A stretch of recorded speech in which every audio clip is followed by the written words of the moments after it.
Hey, welcome to Real Person Reviews. My name is Sam, and I'm a real person. And today I want to talk to you about. Boy, it's hard to say the same thing every time and not make it sound really forced, isn't it?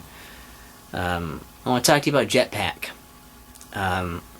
This is a game that was actually it was developed by Ultimate Play the Game, and I believe originally released for the ZX Spectrum and the VIC-20. The internet tells me that much about it, but I mostly know it by the version that I played on Donkey Kong 64. It was a bonus unlockable there,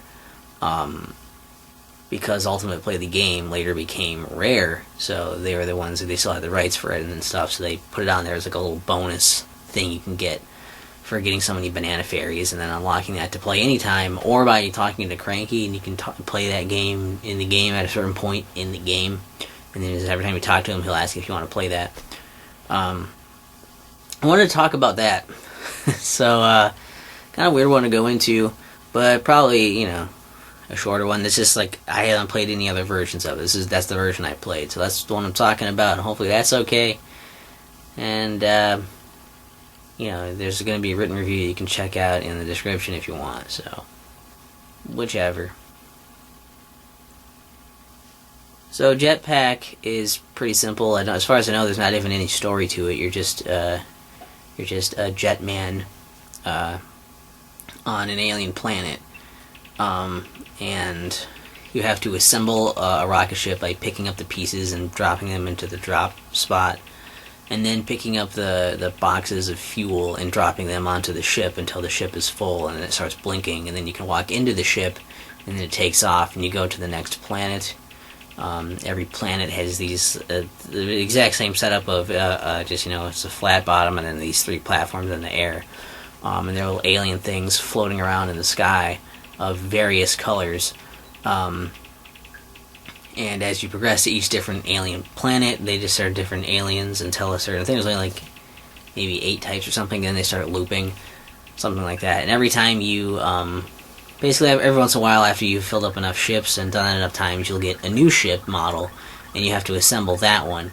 And then it's for so many levels, you'll just keep advancing and having to refuel until you do enough of those to get the next ship, and kind of keeps repeating because you're mostly playing for score. You can move left and right. You walk when you're on the ground. If you hold the jet button, you can use your jetpack, and you can fly around.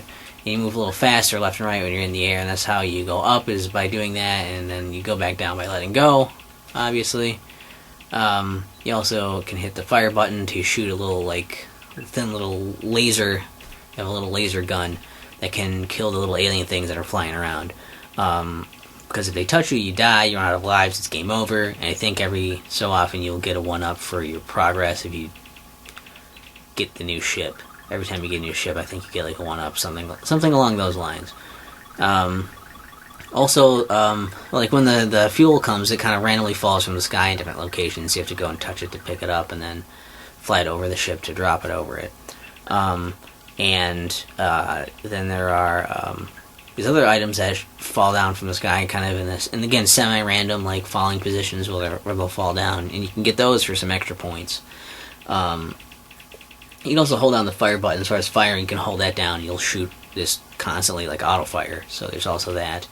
And the screen wraps around, so it's like if you go off the left of the screen, you'll immediately show up on the right, so things flying through those will fly through the other sides.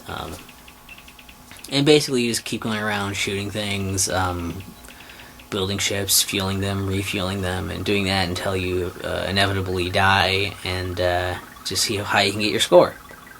And it's pretty simple, but it's pretty fun. It controls really pretty well. The way you can float around, you have a lot of control over that, and you have a good amount of shots that come out. They're pretty thin. You have a good amount of them. But it's not so crazy that you can just hold down the fire button and you'll be fine. You still have to kind of position yourself to aim it because it's so thin, and because in comparison your sprite and hitbox are so big that if things touch you, you're dead. And so you still have to be pretty careful, especially at the angles that they're moving and the way they move, because the different aliens that show up depending on like as you get different aliens as you go to each planet, and like the different kinds of them are different sizes and they move in different ways. They have slightly different behaviors.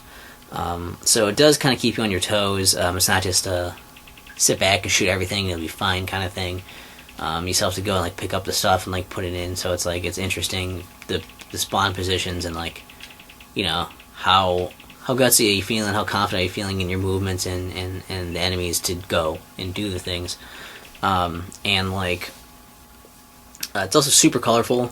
Like it's a lot of really vibrant colors, and I love that because it looks awesome, especially it's like the black like background, and they've got like these vibrant like greens and reds and blues and like pinks and stuff or whatever. Like maybe it's not even blue, maybe there is. Like it's just like all the colors, like it's like everything else, all the aliens are like all these different colors, and your shot's kind of almost like rainbowy, like the laser, and yeah, it looks great. We really like the way it looks. Sound design is actually kind of interesting too, where it's like there's not music in it.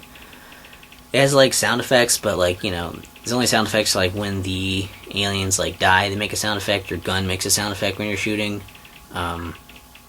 The items make sounds when you collect them. And like the ship taking off makes like noises. So there's only so many things that make noises, and none of them are like very like, they're not like grating or really all that harsh or anything. So it's kind of interestingly like kind of relaxing and calming almost when like playing it. You kind of get into a zone where you can kind of zone, unless you care about your score and it's getting really intense for you, you can kind of zone out a bit. I even actually kind of had a fun thing I did where I actually tried like I just made this for myself. It was like, this is interesting, I want to see how far I can get without shooting anything, and I just kind of flew around and like was grabbing the fuel and the parts, and it's a lot harder if you're not going to shoot anything. It can get pretty tough. So that's just a fun little thing that I, you know, thought of doing. And like, so if you're out there and you play some Jetpac and you're like, try the pacifist run on that and see how far you can get without shooting anything. It's pretty difficult, but it's an interesting thing you can do, I guess. And it's just, you know, it's a fun, addicting little game. That's just, it's nice. Mostly the problems are kind of just from that. Like there's no real like ending to it. You just die, and then you get your score, and that's it. And this doesn't. I don't even know if this saves like a name or anything for your score. So, you know, it's like, well, whatever. You're just going for the high score, I guess. Doesn't matter who did it. There's no music in it, like I said, and so it can be a little like, yeah, you might get bored of just the sound effects after a while. That's possible. If you're looking for like a game with more of a story or arc or an ending, you're going to be kind of disappointed that it loops and does pretty much the same thing. I wish the levels, at least like the different planets, had, you know, different configurations of platforms and stuff. I think that would have been nice. Just as like a bonus thing of like, yeah, like each planet, like, I mean, like those could loop eventually too, but having different configurations of platforms, I think would have went a long way towards making each one feel a little more different and have it, you know, I think it would have it be more interesting than to fight the different types of like aliens on the different like configurations of platforms. I don't know. It's well, the other thing is just like the movement's weird. Like if you're walking, you move more slowly than when you're flying, and so like the difference there is like weird and frustrating. And so I usually find myself just like, even if all I had to do was just like walk across the ground on like the bottom of it, you know, I would just like kind of like do little like jumps just so I can move fast enough. So I like, you know, because I want to keep the same speed and have a better handle of like how fast I am and how I'm moving. And I feel like having it change like that makes it harder to determine where I should be and if I'm going to be okay at moving at this rate, you know, depending on where the enemies and their angles are.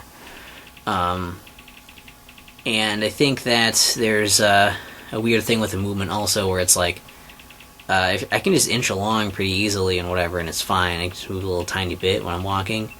But if I go too close to an edge, then it'll just like, after a certain point, instead of me actually being off the edge and falling, then it seems like when I get to a certain point close enough to an edge, it just automatically walks you off the edge, and then you fall down, and that can easily get you killed when you're not used to that. And it's not something that makes sense, because you should just feel like you should fall and automatically be pushed off when you're just like, you know, you still have so much space to inch across that edge. You're still be on it reasonably with the way the pixels work, but whatever.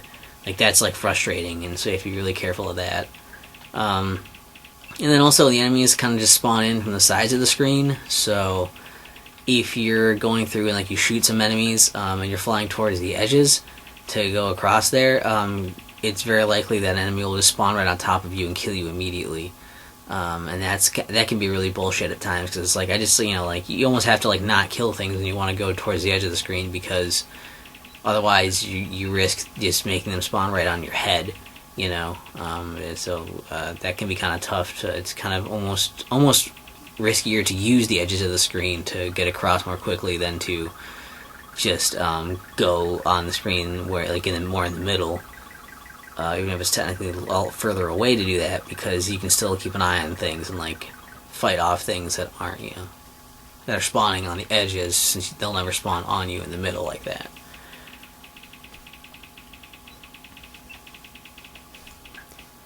Yeah, it's Jetpac. I don't know. It's Jetpac.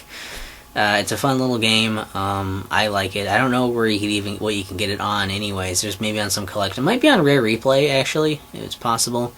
And it spawned some sequels, but like, it's also on Donkey Kong 64. If you have that, I believe it's on the Virtual Console version. And I think there's a remake of it too they made at one point. I don't know. Like, it's a fun, like the original game's like, it's fun. It's a fun game, and it's colorful and it's satisfying, and I really liked it. And I was wondering, like, for things in the comments, do you guys like it? If you guys played Jetpac, and if so, do you like it? Like, what did you play it on, and what was it like, and did you like it? Because I don't hear a whole lot about it, and it was almost like a kind of like a strange addition. I feel like a 2 Donkey Kong 64. I feel like that a lot of people might just know it from that, as like a bonus thing you got to play in there, and like it's really cool. I don't know, I enjoyed it, and I like to know what other people think about it. And if there's any other weird little games like this that you'd like to see, bonuses, unlockable games like this, or just older, more primitive kind of like shorter games like this, I don't know, just cool stuff, let me know in the comments, guys. Why not? Leave that comment. And hey, this video is under an hour, so that's like a first for my reviews, right? Now I'm getting a comment that's like, it's too short, so I didn't watch it. It's too short, so I didn't watch it.